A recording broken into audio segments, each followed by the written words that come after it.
د نصیحت څخه ډکې خبرې. حضرت عبدالله ابن عمر رضی الله تعالی عنهما فرمایي چې یو چا د نبی اکرم صلی الله علیه وسلم څخه پوښتنه وکړله چې یا رسول الله صلی الله علیه وسلم، د ټولو څخه زیات سمجدار، پوه، عقلمن څوک دی؟ د ټولو څخه زیات محتاطه سړی څوک دی؟ نبی کریم صلی الله علیه وسلم ورته وفرمایل چې هغه څوک دی کم څوک چې مرګ ډیر یادوي او د مرګ دپاره هر وخت کې په تیاری کې مشغوله اوسیږي. دا هغه خلک دي چې په دنیا کې به شرافت او په آخرت کې اکرام حاصلولو والا دي. یعنی مرګ یادول او د مرګ تیاری کول دا داسې عمل دی چې په دنیا کې سړی ته شرافت نصیب کوي او په آخرت کې به د اکرام مستحق وي.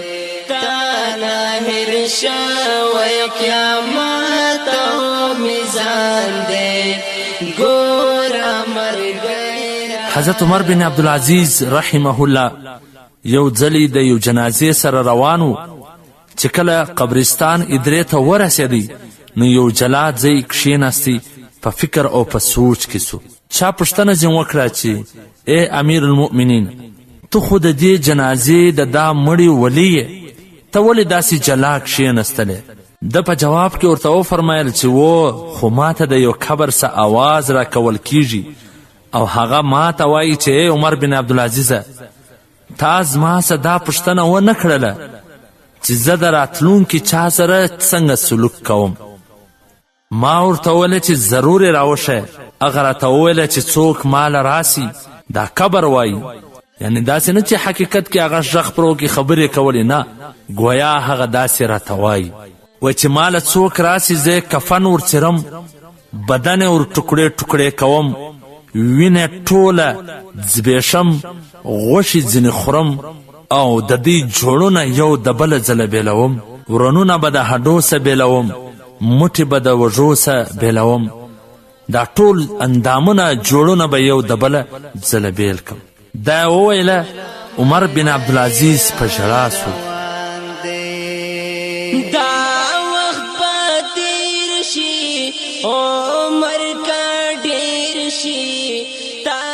او بیا یې وفرمایله چې د دنیا وخت ډېر لږ دی او د دې دوکه ډیره زیاته ده. کم څوک چې په دنیا کې عزیزه وي هغه به په آخرت کې ذلیله وي. په دې کې چې څوک دولت والا وي په آخرت کې به فقیر وي. د دې ځوان به ډیر ژر سپینږوری سي او ژوندي به ډیر ژر مړه سي. د دې دنیا ستې طرف ته متوجه کېدل تی په دوکه کې وان نچوي، حالانکې تاسې ګورئ چې څومره ژر دا د سړي څخه مخ اړوي. بېوقوفه دی هغه څوک چې د دنیا په دوکه کې گیر سی.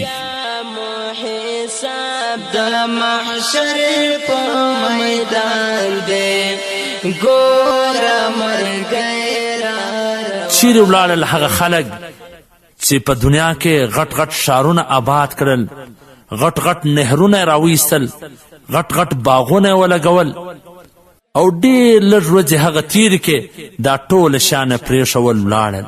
هغه په خپل صحت او تندرستي سره په دوکه کې پراته وله. د صحت د شووالي د وجې څخه هغه کې خوندونه، مزه، نشاط پیدا سوی، د هغه د وجې څخه دوی په ګناه کې مبتلا سوله. هغه خلک په الله دې مې قسم وي په دنیا کې د مال د ډیروالي د وجې څخه قابل رشک وله. مال به ډیر جمع کاوي، خلکو به پر دې باندې حسد کاوي، لیکن هغو به بې فکره خپل مال جمع کاوي. د دنیا په جمع کېدو کې به هر رنګه تکلیفونه په خوشحالي سره برداشتوله. لیکن نن تاسې وګورئ چې خاورو د هغه د ښایسته بدنو کم حال کړی دی، چنجانو د هغه د جوړو او د هغه د هډو کم حال کړی دی. چیرې دی هغه خادمان چې هر وخت په ودې ته حاضره وله او هغه خیمې او هغه کمرې چې دی به پکې آرام کاوي؟ چیرې دی هغه مال او خزانې چې کم دی جمع کوله د ځانه سره ایښوله؟ نن هغه د دی مال او جایداد د دې هغه پیسو په قبر کې دې ته هیڅ هم نکور، نه د دې سره په قبر کې څه بستره شته چې ورته اواره سي، نه څه بالش ستا چې سر پر کښېږدي، بلکې بغیر بستر او بغیر بالشه پر مځکه باندې یخي دي، بلکل یوازې پروت دی، په تیارو کې پروت دی. د ده دپاره ورځ او شپه برابره ده. د دوستانو ملګرو سره ملاوېدلی نسي، څوک ځان ته راغوښتلی نسي. څومره نازک بدن نن داسې وروست سوی دی. دا ټوله د دنیا عیش و عشرت، د دنیا مال و جایداد د ده څه پاته سو. نو عزتمنو تاسې لږ غور فکر وکړي، مرګ را روان دی، په هر حال کې راتلونکي دي. په کار دا دی چې د مرګ دپاره تیاري ونسو. دا دی موږ وینو اعلانونه هاورو، کله یو مړ، کله بل مړ، کله د یو جنازه، کله د بل جنازه. داسې به یو ورځ اعلان وسي زما او ستا جنازه به هم پورته سي. نو ولې د مرګ د مخه و مرګ ته تیاري نه نسو؟ هغه عبدالرحمن بابا وای چې عاقله غوږ ونیسوه ماته، مرګی نه پرېږدي سړی خپلې رضا ته. د اجل سواره په تخت به دله راسي، ناګهانه به تالاسې وایم تا ته. په ژوندونې توبه وباسه رحمانه، چې قیامت کې شرمنده نسې مولا ته.